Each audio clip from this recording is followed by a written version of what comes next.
கரிகாலன் அரண்மனையிலே களவாட வந்த கசடனை. குற்றங்களை எல்லாம் பெரிய குற்றம், ஒற்று வேலை பார்ப்பது, விசாரணையின்றி வெட்டி எறிவதுதான் அதற்குரிய தண்டனை. ஆயினும் ஓரளவு கருணை காட்டலாம் என்றுதான் உன்னை இங்கே கொண்டு வந்திருக்கிறேன். தண்டனையை நீயே நிர்ணயித்துக்கொள். நிர்ணயித்துக் கொண்டுதான் வந்திருக்கிறேன் கரிகாலரே.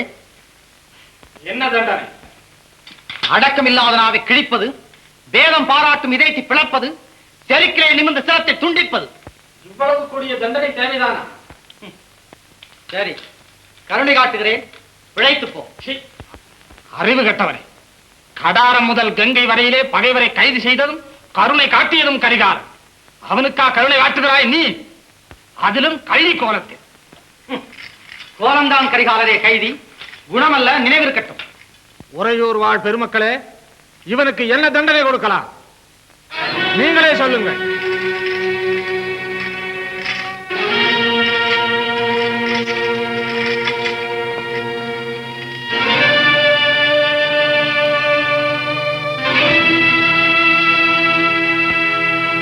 ஏன் திகைக்கிறீர்கள்? அவர்கள் திகைக்கவில்லை கரிகாலரே, நீதி அவர்களை திகைக்க வைக்கிறது. என்னை அழித்துவிட உங்களால் முடியாது.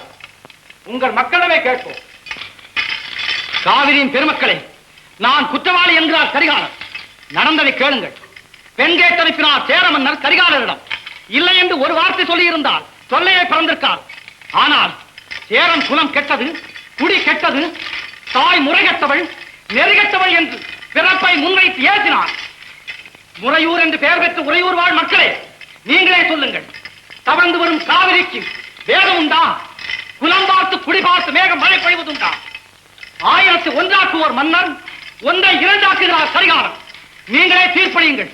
என்ன தண்டனை வேண்டுமானாலும் கொடுங்கள், ஏற்றுக்கொள்கிறேன். வேதம் உங்களுக்கு உடன்பாடா? ஜாதியை நீங்கள் ஆதரிக்கிறீர்களா? நாம் ஒரே இனத்து மக்கள் தானே? இனம் வேறு, குலம் வேறா? சொல்லுங்கள் உங்கள் கரிகாலருக்கு. சொல்லுவதற்கு எதுவும் இல்லை. உண்மை பயங்கரமானதாகத்தான் இருக்கும்.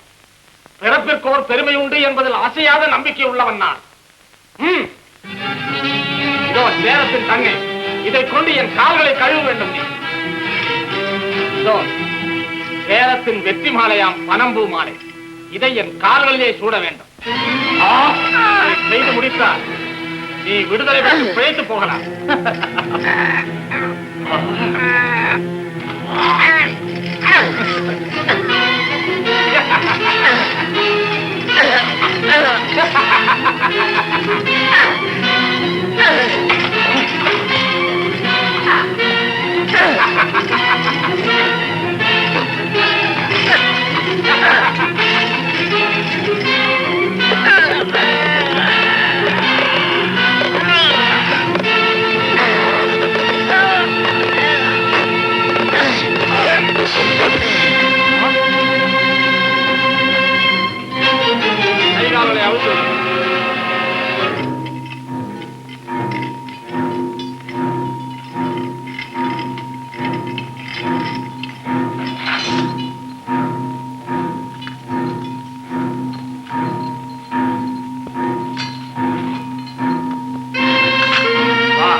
கழுவுவதும் ஒரு புனிதமான வேலைதான்.